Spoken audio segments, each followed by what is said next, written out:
हूं आपके साथ राजेश कुमार। चुनावी साल है और चुनावी साल में बीजेपी दिग्गज के एक बयान से सियासत में खलबली मच गई है।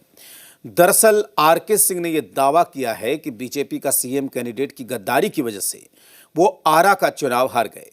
यही नहीं, पूर्व केंद्रीय मंत्री ने यह दावा किया है कि काराकाट से पवन सिंह को पैसे देकर चुनाव में खड़ा कराया गया और इसके पीछे भी बीजेपी के बड़े नेता का हाथ है। अब सवाल उठता है कि बीजेपी का वो कौन नेता है जो सीएम कैंडिडेट है और उसी ने आरके सिंह के साथ गद्दारी की। आरके सिंह के इस बयान से बिहार के सियासी गलियारों में बवाल मचा हुआ है। बीजेपी हक्का बक्का हो गई है और मौका विपक्ष को मिल गया है। ये कुछ वहां उधर चला गया, प्रमोद ब्राह्मण हो जाए, फिर भी हम नहीं हारे। ऐसा क्यों हुआ? ये गद्दारी हुआ। कौन है बिहार में बीजेपी का सीएम कैंडिडेट? बीजेपी के किस बड़े नेता की वजह से हारे? पवन सिंह को किस बड़े नेता ने दिए पैसे? कुछ लोगों ने दगाबाजी, कुछ हमको पता चल गया, मुझ पर एजेंट थे। उतना ही हो जाता तब पर भी हम नहीं हारते।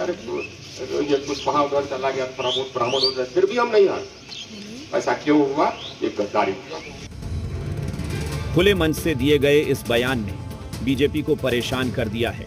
चुनावी साल है और चुनावी साल में बीजेपी के गद्दार के खुलासे हो रहे हैं। बड़े नेता पर गद्दारी का आरोप लगा है तो फजीहत बीजेपी की हो रही है। को पार्टी के फोरम पे रखना चाहिए।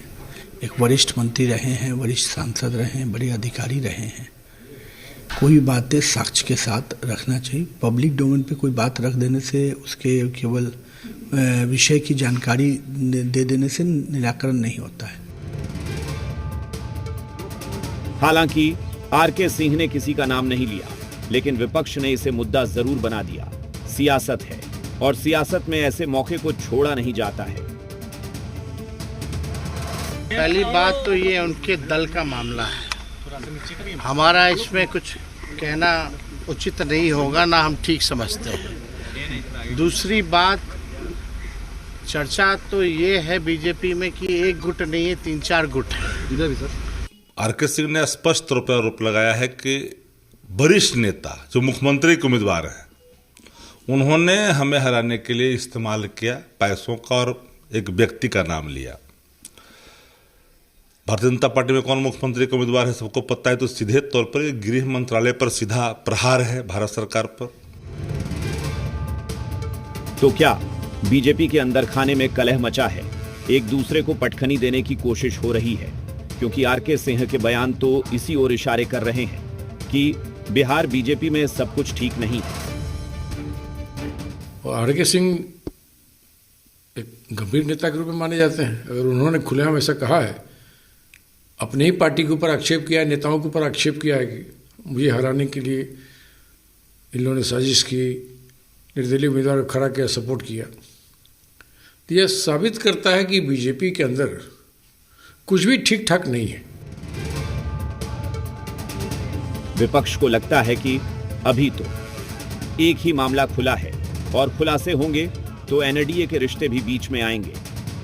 तो क्या इसका इफेक्ट गठबंधन के संबंधों पर भी पड़ने वाला है? आरके सिंह ने बयान दिया है जो पार्टी का इस पूरे खुलासे को जेडीयू बीजेपी का आंतरिक मामला बता रही है, लेकिन वो भूल रही है आम चुनाव दोनों ने साथ मिलकर लड़ा था। तो फिर यह मसला सिर्फ बीजेपी का कैसे रह जाता है? और तो और नीतीश के रहते बीजेपी में सीएम कैंडिडेट मौजूद हैं। ये तो जेडीयू के लिए टेंशन की बात है। ऐसे में सवाल उठता है कि बीजेपी का बड़ा नेता कौन है जो सीएम कैंडिडेट भी है और आरके सिंह को हराने वाला गद्दार भी। वो हम जानते हैं कि कौन नेता, किसको बोले वो भी हम जानते हैं। उसको टिकट मिलेगा तो हम खड़े हो जाएंगे, उसको हम नहीं जीतने देंगे। अपने घर में ये मेरा प्रण है। रजनीश, जी मीडिया, पटना।